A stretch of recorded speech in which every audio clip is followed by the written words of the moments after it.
No vídeo de hoje eu vou te explicar como um escritor de comédia conseguiu escrever o maior conto de horror de todos os tempos em menos de 10 páginas. Fala, horror-arteiros! Tudo bem com vocês? Milhares de contos de terror foram escritos ao longo dos últimos séculos por grandes nomes como Richard Matheson, Edgar Allan Poe, H.P. Lovecraft, Guy de Maupassant e vários outros autores. Mas existe um conto que é considerado o maior conto de terror de todos os tempos. Esse conto é A Mão do Macaco, escrito por William Waymark Jacobs em 1902, e ele carrega a façanha de ser o conto de horror mais antologiado de todos os tempos. A história começa em uma casa afastada onde a gente conhece uma família de 3 pessoas. A mãe tricota e observa o jogo de xadrez do pai e do filho enquanto eles aguardam a visita de um sargento que é amigo do pai. O sargento chega e durante a conversa ele conta a história da mão de um macaco, um objeto mágico feito por um faquir indiano que concede 3 desejos a 3 pessoas diferentes. O item foi criado por esse faquir com o intuito de mostrar que o destino é imutável e qualquer pessoa que tente alterá-lo está fadada ao sofrimento. É impossível explicar a genialidade desse conto sem falar sobre o final dele, então caso você nunca tenha lido, cara, é muito fácil de você achar ele na internet, corre, vai ler esse conto,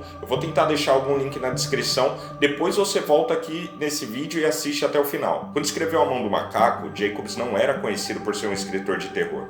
Na verdade, o autor escrevia obras de comédia. Mas como é que um autor de comédia consegue escrever um puta conto de horror que nem A Mão do Macaco? Se você analisar a estrutura de uma piada, você vai perceber que ela é composta de 2 partes principais. A primeira parte delas é o setup, que é onde você vai construir o ambiente, você vai gerar um contexto para você poder fazer a segunda parte. A segunda parte é o punchline, que vai pegar esse contexto que foi construído no setup, ele vai distorcer ele, vai entregar algo que o ouvinte não está esperando. E aí é dessa surpresa que vem a graça da piada. Quando você pensa nesses termos e nesse sentido, você percebe que o conto do Jacobs ele é uma grande preparação, ele é um grande setup para o último parágrafo, que é a punchline dele. Logo no início do conto você é apresentado aos membros da família, ao ambiente que eles vivem, você conhece os personagens, você conhece o filho deles, que é um personagem muito brincalhão, que tá sempre fazendo piadas, que faz companhia àquele casal de idosos. E isso é importante porque depois, quando o casal tá no luto, você percebe que realmente a casa ficou vazia, porque não tem mais os comentários do filho, não tem mais aquelas coisas que você viu que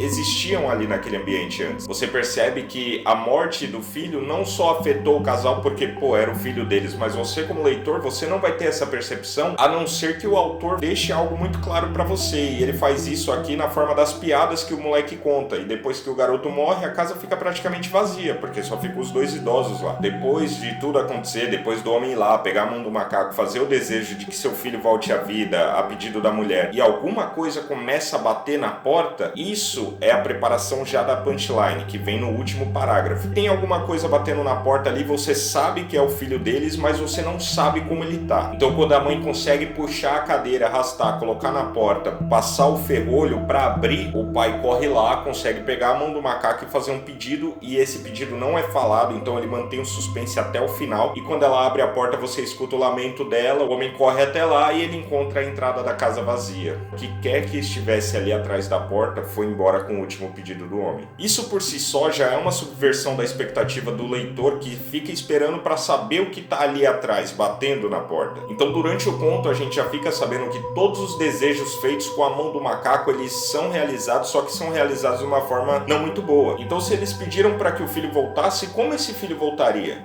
Um filho que já estava enterrado há mais de 10 dias, um filho que foi dilacerado por um maquinário, como esse cara ia estar ali na porta deles? Se a mão do macaco age dessa forma ardilosa, qual que seria o resultado da volta à vida desse cara? É nesse ponto que o Jacobs tira proveito do maior benefício que um escritor tem, que é a imaginação do leitor. Não importa o quão bem o monstro é descrito, uma vez que ele é descrito, já era, ele está estabelecido, está limitado naquilo ali que foi descrito. Então é através de pensamentos e breves diálogos entre os personagens que ele faz com que o leitor tenha uma ideia do que pode ser que está ali atrás da porta. Um outro autor que utiliza esse artifício de uma forma um pouco mais descarada é o H.P. Lovecraft. Os personagens de suas histórias diziam ver coisas indescritíveis, inomináveis, e isso daí gerava muita especulação na cabeça do leitor. Aqui o Jacobs faz uma subversão dessa expectativa, ele coloca o monstro atrás da porta e uma uma vez que ela é aberta, não tem mais nada ali. Esse conto foi tão impactante para mim que ele acabou influenciando fortemente um dos meus primeiros contos, o Lin. Esse meu conto está disponível na Amazon, eu vou deixar o link aqui na descrição caso você queira conferir. Olha, é muito seguro dizer que eu não fui o único a ficar fascinado com esse conto nos últimos 120 anos desde a sua publicação. Em seu livro Dança Macabra, Stephen King fala sobre o gênero desde o início lá no rádio, na literatura até o cinema. E ele cita justamente a importância do conto do Jacobs, que é aquele terror que fica nas entrelinhas e ele não precisa ser esfregado na cara do leitor. A Mão do Macaco também é o conto que abre a compilação Contos de Horror do século XIX, que foram reunidos pelo Alberto Mangel. Isso aqui é uma compilação sensacional que conta com alguns dos maiores e mais importantes contos de horror daquele século. Eu vou deixar o link para compra desse livro na descrição, caso você tenha interesse você pode conferir por lá. E lembrando que comprando esse livro ou qualquer outro item pelos links abaixo, você ajuda o canal com uma pequena porcentagem e eu agradeço a você desde já. Agora, se você é uma das pessoas que leu esse conto e não gostou, tá tudo bem, mas eu vou te propor um exercício. Leia o conto novamente e imagine o que está atrás da porta. Inventa na sua cabeça um desfecho onde o monstro ainda tá lá quando a porta é aberta. Agora se pergunte,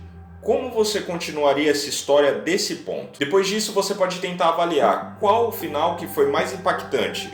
O que você imaginou com o monstro aparecendo atrás da porta ou do Jacobs, onde a porta é aberta e o monstro não tá mais lá. Não deixa de curtir o vídeo, deixa aqui um comentário falando se você gostou. Então é isso, muito obrigado pela sua audiência e tchau!